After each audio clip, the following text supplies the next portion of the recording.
So, Terry, do you hear that sound, my friend? And I'm not talking about the funky, upbeat music that gets us started here, but do you hear that sound? I do. What sound is it? The sound of winning. The sound of relief, baby. Oh, my Yeah. Lord. I thought that was never going to come again. The idea Yeah. that we were going to hit a pick four. But yesterday at Charlestown, almost forgot where it was, Terry and I managed to pull off, along with Sean, a pick four. That we had it twice though, right? Because in the last leg, the 5-horse scratch. So how much did that pay? It paid, I think, 194 or something like that. One way, right? One way, yeah. Or maybe, yeah, it's like $280 or something like that for both ways, right? For both ways, yeah. Yeah, add in Sean's, and it was a nice night. And not only that, but in the first leg, if I remember correctly, we had in our picks, we had the trifecta, and then we put the 6-horse off to the side, and the 6-horse that we put off to the side finished fourth. Yeah. And that completed about $120 superfecta for $1. It did, yeah. Mm-hmm. It's pretty cool. Yeah. So again, as we mentioned many times when we talk about our picks, not everybody likes to play pick fours, and I understand that because it's difficult to string winners 4 in a row together. So, look at them for exactas, trifectas, maybe even when we single a horse, consider doing the Terry bet all over that horse in an exacta. That happened a couple days ago for Terry, and it paid about $300 when a short shot got beat by a long shot. Absolutely. So, yeah. So those are some betting strategies you might want to keep in mind when you're thinking about using our picks, your picks, anybody's picks for that matter. If there's a horse that you feel strongly about, don't be afraid to all everybody on top of it for an exacta. That's right. Think that's a good strategy, Terry? I do. I do it all the time, and then I'll even reverse it and go my top pick, and then pick out several of the long shots to run second, and that's paid off for me quite a bit. Yeah, I can imagine. So today they're going to get a new look down at Gulfstream, Terry, and it's not going to be Don Johnson's like white suits and pastel orange shirts. They got the new, what do you call that, tapeta surface today? They're going to debut that. Tapia, one of those. I think that's pudding, no? It is. A tapioca. I'm just kidding. Yeah, tapioca, yeah. Yeah, so I guess today they're going to have 4 races on that new surface. So it'll be pretty interesting to see. I know their plan is to really use this when the turf races get rained out and they get moved over. Instead of dirt, they're going to get moved over to this synthetic track. Yep, that's I think it's going to be very interesting to see how this works. And I think that Gulfstream's being very progressive, putting this track in so they'll be the first track to have all 3 surfaces to run on in the States here. And I think that's really good for racing. Yeah, they say their logic was that some horses just can't run on dirt. Yeah. So they wanted to be able to, instead of watching those fields get dwindled down to maybe 4 horses, they wanted to make sure that they had a surface that the trainers would still run their horses on so they can keep a bigger field, competitive fields, for the rainy season down there in South Florida. Yeah, I think, that's correct. So I think it's a good idea. Like I said, I've always liked Gulfstream and their management. To me, they seem very progressive, and they do a lot for horse racing. So it's a Stonic Group, right? They own that, Churchill Downs. I think they own Gulfstream Park too. I mean, not Gulfstream Park, but Golden Gate, I think maybe too. They do, and Santa Anita. And so they own a couple of different tracks, like 5, I think. Yeah. And they're really aggressive in horse racing or horse safety too, which is what I appreciate probably most about their ownership group. Yeah, I like them pretty much.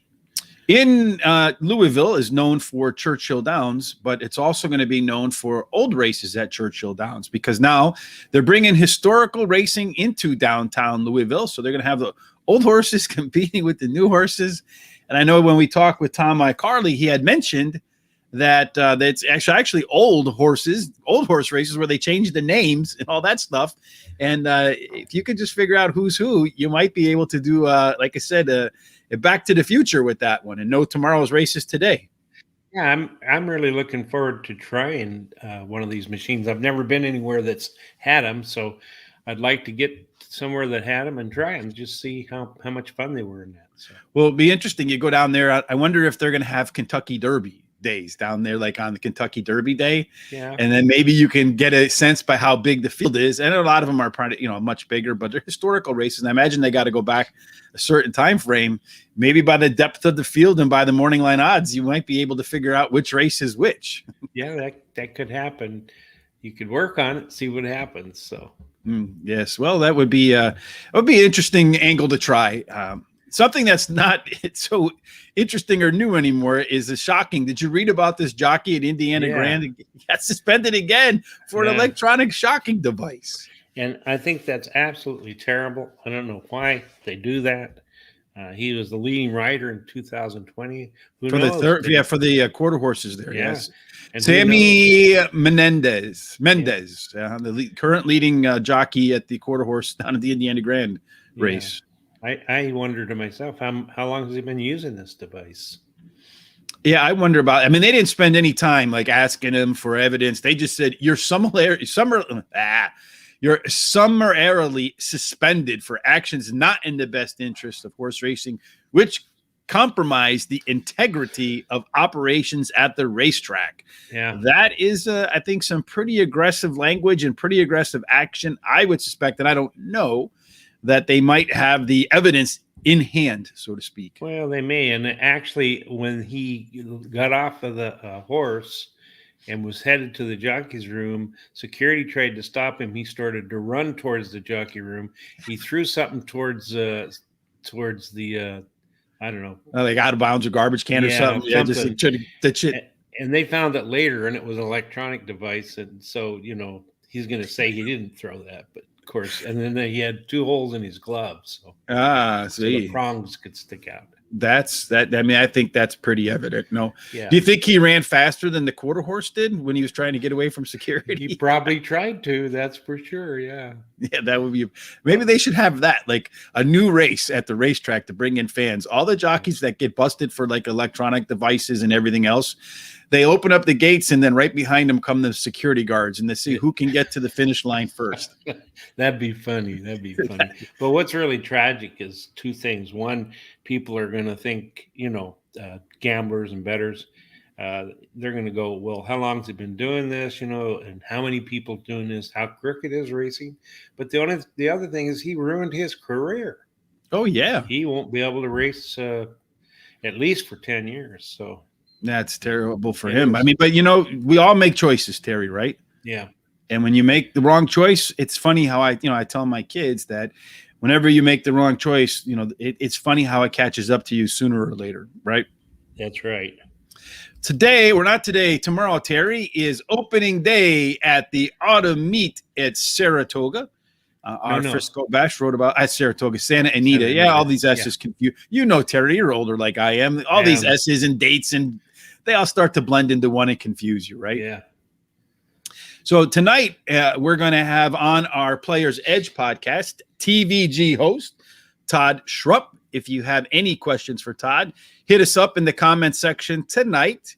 You can do that on Facebook when we go live on Facebook at Racing Radar. We'll also be live here on YouTube at the Horse Racing Radar TV channel, and that will be going live at 9:30 p.m. Should be interesting. We're going to talk about some really strong races tomorrow on Saturday at Santa Anita. We'll handicap, I think, the last 3 races at the track, so that should be fun. Yeah, it will be. And he seems to be a guy that has a lot of personality, too. So I think the show should be fun, and we can probably learn a lot. Yeah. So, yeah.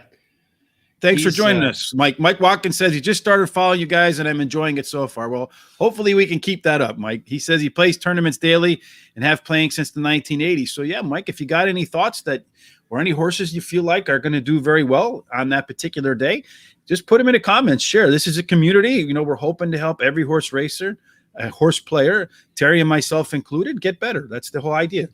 It is. Everybody can learn. So that's the funny thing about the sport, Terry, is the minute you think you have got it made and figured out, you're about to go on a losing streak. That's absolutely true. That's happened to me several times in the last 60-some years. So yes, I mean, I can't tell you how many times I'm sitting around and going, I'm pretty good at this. And then the next thing you know, I'm just getting beat, boof, boof. Okay, now maybe I'm not so good. Maybe I'm like I'm in the ring with Mike Tyson at the moment of horse racing. All right, Terry, but something you've been good at for the most part. I know you had a little bit of rough roll, but tell us about your pick yesterday for the best bet of the day. Okay, and first I want to say that the pick four for yesterday that we got for $1, it paid $347.20. So we had that 2 times because the 5-horse scratched. Yeah, that's why it paid $347. Yeah, and that superfecta paid a lot too in the first leg. It did. Mm-hmm. But as far as my pick of the day, yesterday at Delaware, 5 Darla's Angel did not get in the money, but my second pick won the race, Flight to Shangri-La. And Shanghai, I think it was. Shanghai. Yeah, Shanghai. Keep doing that. That's okay, Terry. I'm the official pronunciator of Horse Racing Radar, so that's okay.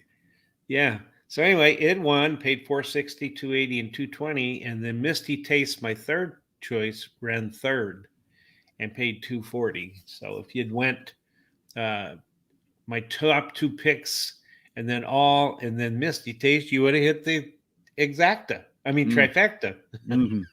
Well, hopefully that paid a lot for sure. Yeah.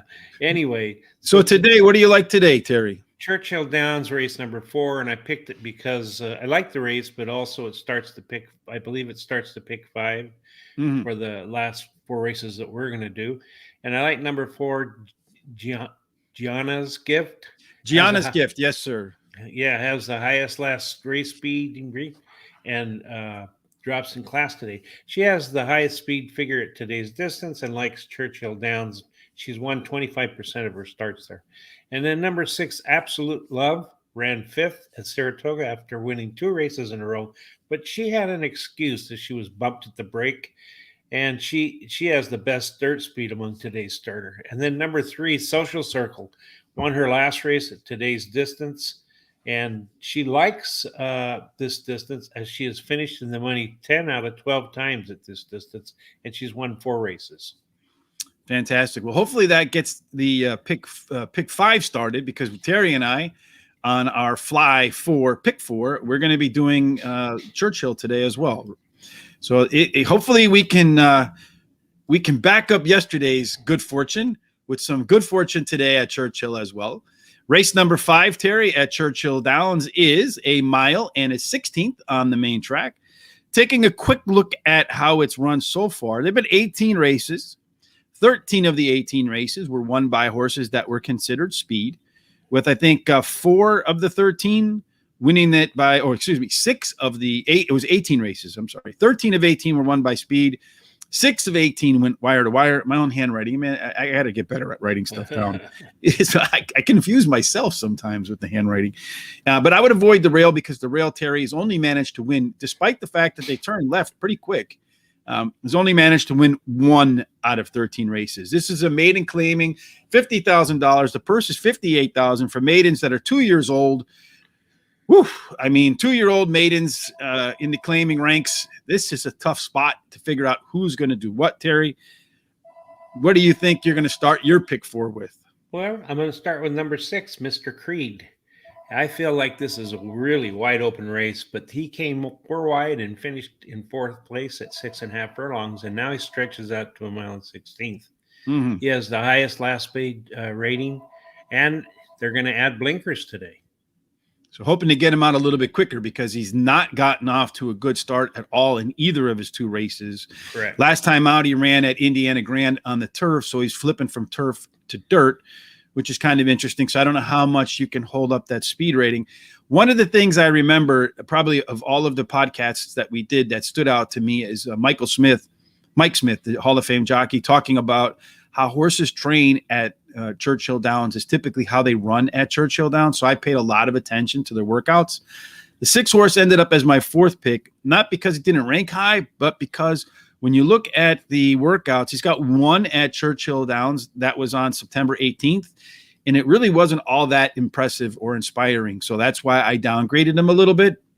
I started out with number 5. That's Kendall Square, which doesn't fit. He hasn't even worked out at Churchill. So, it's kind of hard to complain about the 6. However, when I look at his workouts recently, they were pretty good.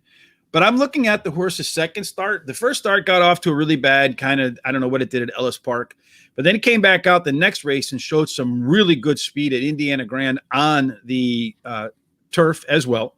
And then kind of faded really hard. Since that, the horse has put in some really good, strong workouts at Keeneland. I feel like you're going to see the 5-horse Kendall Square get out in a hurry. And this time around, I expect the horse will have a little bit more staying power thanks to the run on the turf. And I feel like if you can get to the front, as I mentioned, a third of the horses have won going wire to wire. Kendall has a good shot to be that front runner that nobody catches and passes. Yeah, and I agree with you. That's my second choice. He showed a lot of early speed in his last race, and I think he's going to improve by returning to dirt. And the trainer wins 40% of the races when he goes sprint, and route. I think last race, the first race, the reason he had problems is he came out at the start, so it kind of affected his run. Mm-hmm. Who else do you like here, Terry? Okay, I like number 4, Crazy Genius. His best start speed is among today's starters.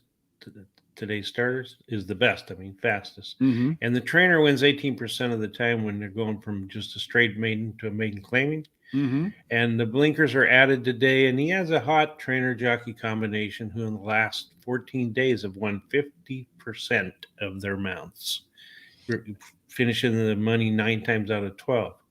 Yeah, Brian Hernandez and Kenneth McPeak, they hit it about 25% together. So that's a good jockey trainer combo. I also like the fact that this horse in its last race showed improvement all across the board internally. Although you see this a small increase in its speed figure, when you look at its early pace numbers, its mid pace numbers, and its late pace numbers, they're both improvements off its previous start at Ellis Park. So that's an indication to me that Crazy Genius might be rounding into his best form. With these 2-year-olds, just about anything can happen, Terry. So you want to look at any hint that the horse is actually getting better. To me, those internal numbers are one of the best places to look. And the horse does have some of the best pedigree numbers for the distance. Yep. And then for me, Terry, I have one other horse in here, and I feel like this is a race that we're going to have to go a little deep in. And that's the 2-horse Bellinger. That's Tyler Gaffleone and Dallas Stewart. That last race was uninspiring for sure. Came out in its debut at Saratoga and finished 9th of 9, 28 lengths behind the leader. So, yeah, let's throw that one in there, right? Yeah, I like that horse. He's actually in my choices. In his first start, he was slow to stride and bore out, which hurt his chances. Mm-hmm. And he drops in class today, and he has the good jockey trainer combination. And he has a pretty darn good work. 48-2 for furlongs. Yeah, a couple of them. So, and at Churchill Downs, which brings me right back to how I started with Mike Smith saying, look at how they train. No horse in this race is training better at Churchill Downs than Bellinger is. So that's why I put Bellinger in my list.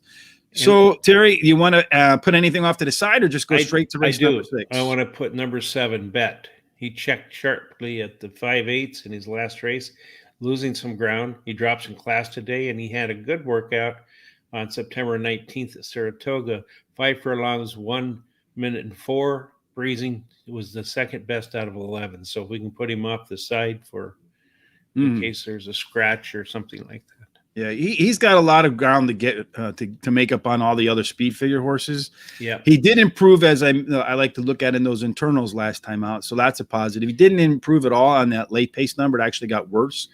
So this horse seems to be one that I don't like the fact that it seems to go as the race goes. These horses they all decelerate as the race goes on, but this one seems like it decelerates more than most. So that's one of the reasons why I didn't put him in there. Okay. Race number 6, Terry, is claiming 5,000 non-winners of 2 lifetime fillies and mares that are 3 years old and up. Again, a mile and a 16th. So we know that the rail horse is one that struggles. And I think there was a scratch in here already, the 5-horse. So we don't have to worry about him. Right. So I'm going to start this off, Terry, with the 3-horse Family Time. Mm-hmm. Family Time last time out you look at these numbers across the board. The last 3 races, 9th, 6 3/4, 4th, 19 lengths behind the winner, 3rd, 10 behind the winner. But that 4th race back was at Churchill Downs. Yes. And he had Joe Talamo in the irons like he does today. It's the last time Smoke and Joe rode him. Yep. He was a maiden claiming 40,000 at Churchill Downs. It's his lone win. And if he were to be able to repeat that run where he ran a nice 86 speed figure, he would run away with this race. So at 8-1 at Family Time, I like the value there, and I'm hoping that he can run back to that Churchill form. Yeah, and I absolutely love the workout he had, Saratoga, 47 flat breathing. He was the best out of 59. And that trainer wins 17% of the time when he goes from turf to dirt. Dale Romans. Yeah, Dale Romans. And as I mentioned too about that you pointed out that Saratoga workout, he ran the 14th fastest of 102 at 4 furlongs at Churchill on September 25th. So that harkens me back to that 10-length win at Churchill Downs to get his maiden score. Who do you like here? I like number 6, Point Wild. She won her last race and shows that she can either lead or come from off the pace to win a race, which is an angle that I really like a lot. And she has that hot trainer jockey combination that we talked about earlier, where they've won 6 out of 12 races. For me, Terry, with the 5 scratching, that leaves the 1, the 2, and the 4. Of those horse, I don't like the 2 horse at all after that last race. The horse did have a good race at Churchill Downs at one point, but it wasn't anywhere near as strong as the race that the 3 horse put up there.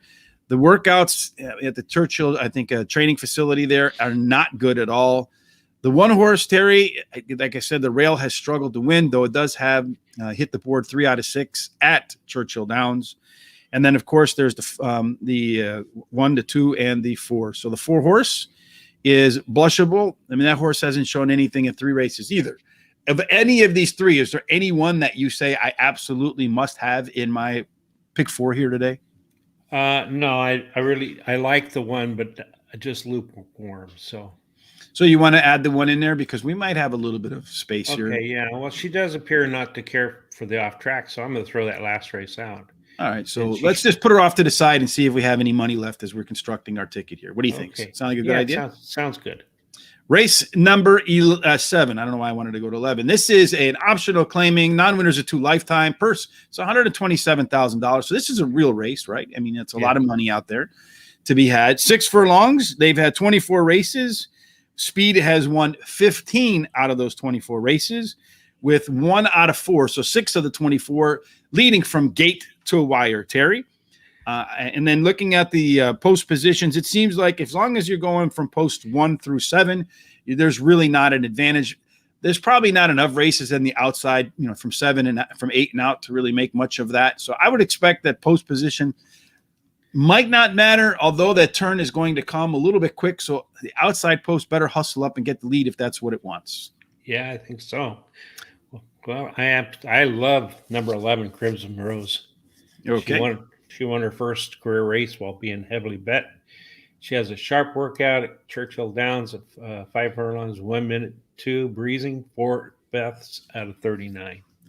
Yeah, when you look at this horse, Terry, it's hard to argue against this horse at all because it did win its race last time out on the lead, but it did break from the 2 posts. So you don't know how that's going to play out now going way outside.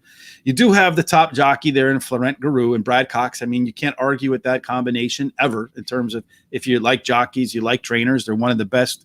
They're both one of the best at what they do. When you look at the workouts at Churchill since that last race, they've been nothing short of very good. So I would expect Crimson Rose, like many horses, to improve in her second start. Again, she's a 2-year-old, so you don't know what you're going to get from race to race. I think and for me, after the 11 horse, it's pretty much wide open in terms of all the different horses that are out there. Yeah. I kind of like you, I know from peeking at your hot dog pick, Sweet and Sassy, the 10 horse. Speed is important here. And when you look at those early pace, the 2 furlong, the 4 furlong pace numbers, they are yards ahead of everybody else in this field. My only question is, how does she go from the Arlington Park synthetic turf to the dirt? She may or may not like that dirt at all at Churchill. And if she doesn't, we're going to know right away, and she won't be a part of our parlay. She won't have a chance to win it, part of this pick 4. But if she does take to that dirt and runs those same similar fractions, she could be out on the lead by herself. It's absolutely, and I love the morning line 12-1. and the trainer wins 50% of the time with 2-year-olds starting. Mm-hmm. Any other horse that you like? And here, like I said, for me, it's a real mixed bag afterwards. Yeah, I like number 5, California Angel. She won her maiden race at Kentucky Downs at a mile, and now she cuts back to 6 furlongs, and she has a pretty good workout. 3 furlongs, 36.2, breezing from the gate, best out of 4. Yeah, and that was an Indiana Downs, and 36-2 for 3 furlongs. That's a pretty good work. So that tells me that trainer George Leonard expects to try to get Rafael Bejarno to get this horse out on delay, as they say in Spanish, to get the horse running fast right away. Yep. So I think you're going to see that do well. Only problem is George doesn't really go from the maiden win to the next win very often and win. He's only won 6% out of 17, so like 1 out of 17 times he's gone back-to-back W's coming off that maiden score. That is a bit of a concern to me. And then for me, I'm looking at the 4-horse or the 6-horse. Again, the 6-horse is taking that Arlington Park because they're closed now. That's synthetic to the dirt. If Queens Up makes that transition, so I'm hoping that maybe one of the 2 Arlington horses can do it. Martin Garcia should take this horse. And the workout at Churchill was The workout before that at Churchill was okay. So at least the horse has some works over the track. Of all the horses in the field, I feel like Queens Up will be the one at the end that is closing the hardest. Oh, that's great because she's my 4th pick. And she finished in the money in both her career races, winning one of the races. And she has the highest last speed rating tied with another horse in here. And a hot trainer who's won 2 out of 6 in the last 14 days. All right. Yes. I feel like we shouldn't go much further, Terry, because race number 8 is probably about as wide open as you can get. Yeah, it is. So, and that's a 7 furlong race, which we haven't talked about that distance. They've run 11 so far, and 6 of the 11 have been won by horses that are identified as speed. So probably in the first 3 at the quarter pole. And then if you look at that, the rail has yet to win, so I'd be a little bit worried about Sonic Burn, who was on the rail, but doesn't really end my picks to begin with. And as far as the rest of the posts, they played pretty fair on the way out, although the 2, the 3, and the outside have won disproportionately rest of the horses in the middle. How are you going to start this one, Terry? Because for me, this one is absolutely wide open. It is, and I like number 2, Can't Stop This Man. He comes in from Delmar, switches to Tyler Gaffalione, who's a high percentage jockey, of course, and drops in class today. The winner, the trainer wins 26% of the races when dropping a horse down 2 classes. Yeah, the only thing I don't like about this, Terry, is this horse has gone from race to race to race. From race 1 and race 2 were flatline, and then it's degraded every race since. So it's trending in absolutely the wrong direction. But it is coming and dropping down a bunch of classes, which and I think is helpful. I would have liked to seen it work over this track. As far as the early pace is concerned, the 2-horse should be a part of the early pace. My only question is, can it sustain from gate to wire? So that's my concern.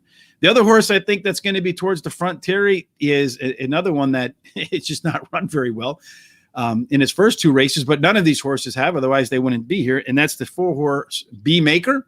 Mm-hmm. Unlike the 2-horse, though, this is the other horse I expect the 2 and the 4 to be the pace setters.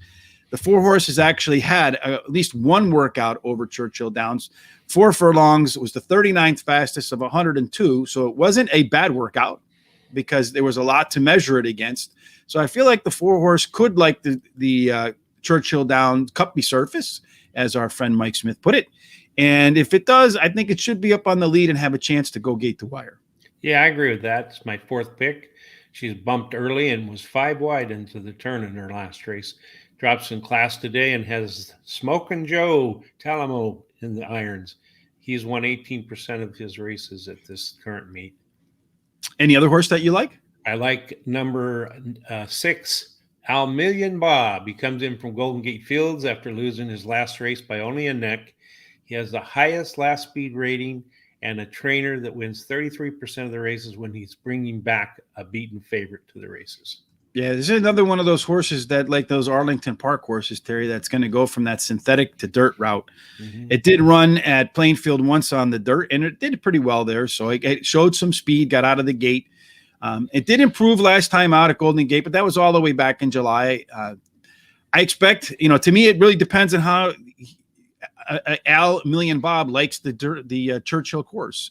Yeah, Working out down there at the Churchill training grounds, it looks to me like it's, run fairly well. So hopefully it takes to it. And I know that you're a big fan of the Golden Gate to another track angle. Yeah, and it actually ran on the pure dirt at Pleasanton a couple of times and did pretty well. And I like the workout on September 18th, where it's got 48.2 breezing. Was 7th best out of 35. So the question is, do you think there's any long shots in here, Terry, that have a chance to get in here? I like the 7 as my long shot. Hex. Okay. It's a horse that is taking its first start off a layoff. And if you look back at its previous 3 race cycles, previous fresh starts, if you will, the horse ran its best race of any of the other races in the preceding or afterwards. The workouts have been pretty sharp since its last race in August. So maybe this horse is trending in the right direction. I do like the fact that it increased its late pace figure last time out to its absolute best late pace figure that it's produced in its 16 races. I know it's only got 1/3 in 16 tries. I'm hoping that those workouts are an indication, because they're much better than most anything else that the horse put on paper. It's an indication that Rafael Bejarano can get this horse out, get it close to the front. And because it showed some late push last time, we'll have what it takes to finish the job. Well, let's go with that. All right. And then, so right now we're at 4 times 4 times 4, 64 times 2, Terry, right? Yeah. 64 is 128. So we're at $64, Terry. We have probably room for one horse. We can add another horse here in probably race number 8, or we can throw the 1 in race number 6, and that would get us to our budget. Or we can put the 7 in race number 5. What do you think? Well, I actually would like to put another horse in this last race because I really think it's wide open. Okay. And I'm thinking that I don't want to be beat by the morning line favorite, number 9, Road Bible. He finished 3rd versus Tougher in his last race and drops in class today. And again, the trainer wins 25% of the races when he's dropping a horse down 2 classes. So 32, right? So 32 times 5, Terry, is 10, 15, 160. That's $80. Do you want to leave it at that? Well, what can we do and still stay under our budget here? That's what's. I don't know. Can we add the 7 in race number 1? Let's see. That would be 20, 40 times. No, we can't do that, Terry. So we can't add the 1 either. No, that's true. So I guess that's it, folks. That's Terry and Rich's fly for today at Churchill Downs.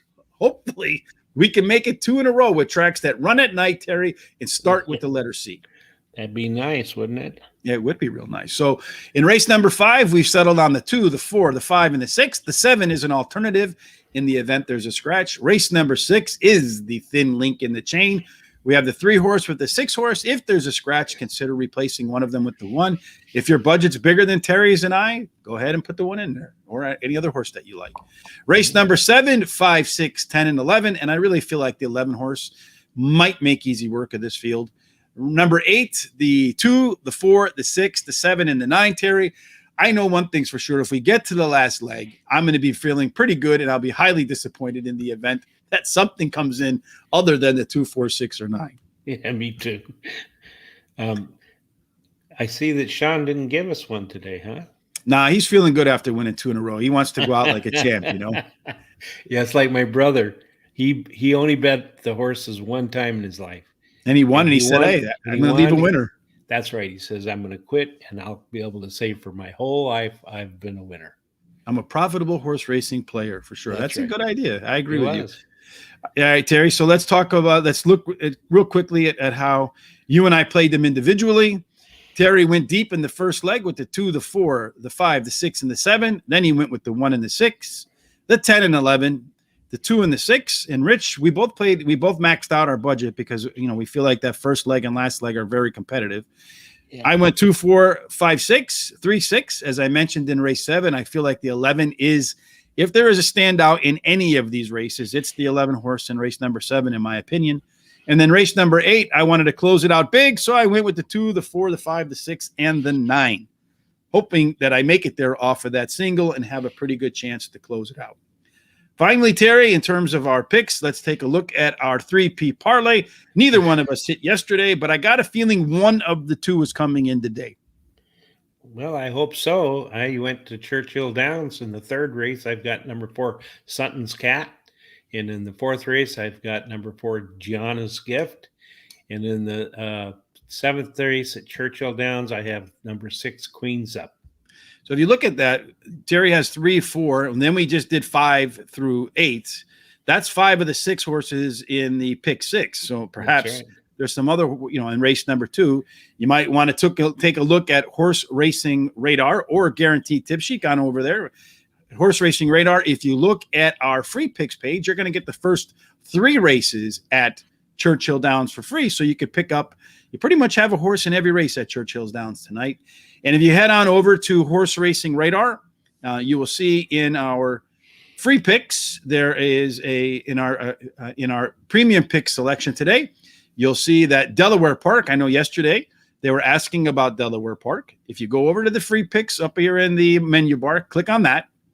Then you'll see there's one with a red download button. If you download that today, you'll get free picks at Delaware Park. And this is what they look like. Brought to you by our partners at Guaranteed Tip Sheet. So you can go on over there too. They have their entire history up. And I know, Terry, you use those picks, and you've said that they either help you find horses that you didn't know about before or confirm your thoughts already.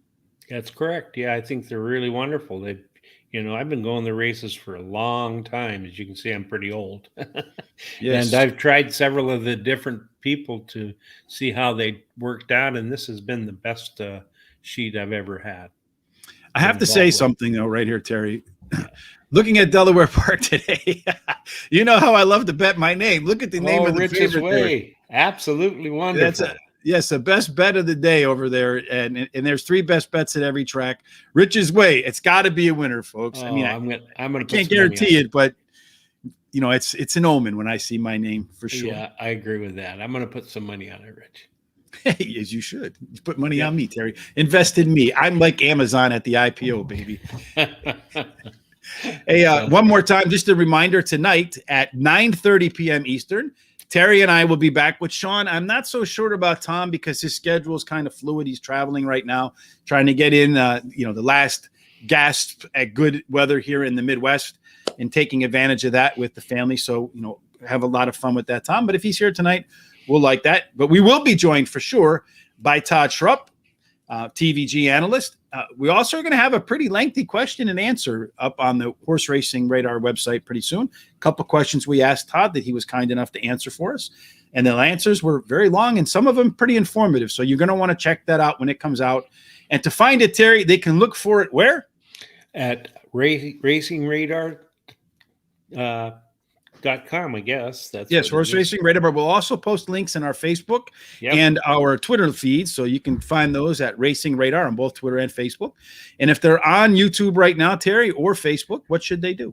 They should subscribe if they liked what they saw and give us a thumbs up. And on Twitter, they should retweet us, and then on Facebook, they should give us a thumbs up and a like for sure. That helps us move up the algorithm. And make sure if you like what you saw today, tell your friends about it. Apparently, a lot of people like it because we're just starting out and our subscriber numbers are growing pretty quick on YouTube. If there are any suggestions that you have, things you'd like to see Terry and I do, as I mentioned early on, this is a community show. We're hoping to make everybody a little bit better, ourselves included, at picking the horses.